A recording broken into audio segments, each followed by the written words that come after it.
بسم اللہ الرحمن الرحیم الصلاۃ والسلام علیک یا رسول اللہ وعلی آلک و اصحابک یا نور اللہ۔ ہر قسم کی مشکل دور کرنے کے لیے، حاجات پوری کرنے کے لیے نہایت ہی اکثیر اور بے مثال مجرب درود پاک۔ بسم اللہ الرحمن الرحیم۔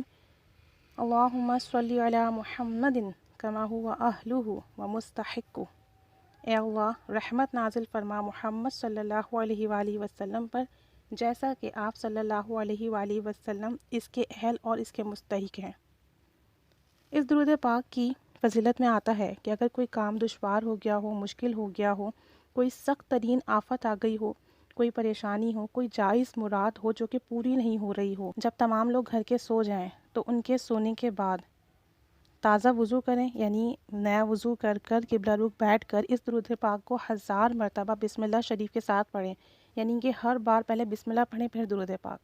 بسم اللہ الرحمن الرحیم۔ اللہم صلی علی محمد کما هو اہلہ و مستحق۔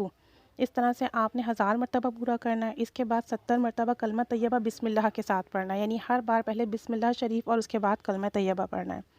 اس طرح پڑھنے کے بعد پھر آپ کا جو بھی کام ہے، جو بھی دشواری ہے، جو بھی حاجات ہے، جو بھی مسئلہ ہے، بہت رو کر گر گڑا کر اللہ عز و جل سے دعا کرنی ہے۔ انشاءاللہ عز و جل دعا کی برکت سے، اس عمل کے صدقے سے، درود پاک کی برکت سے جو بھی مشکل ہے، جو بھی حاجات ہے وہ پوری ہوگی، مشکل دور ہوگی، مسئلہ حل ہوگا اور جو بھی کام اٹکا ہوا ہے وہ بنے گا انشاءاللہ عز و جل۔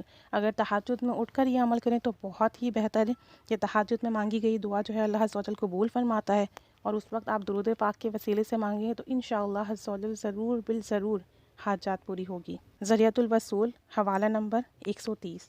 اللہ عز و جل سب کی مدد فرمائے، سب کے کام آسان فرمائے، درود پاک کی خوب ہی برکت اور بہار نصیب فرمائے۔ الصلاۃ والسلام علیک یا رسول اللہ وعلی آلک و اصحابک یا نور اللہ۔ آمین بجاہ النبی الامین صلی اللہ علیہ محمد صلی اللہ علیہ وآلہ وسلم۔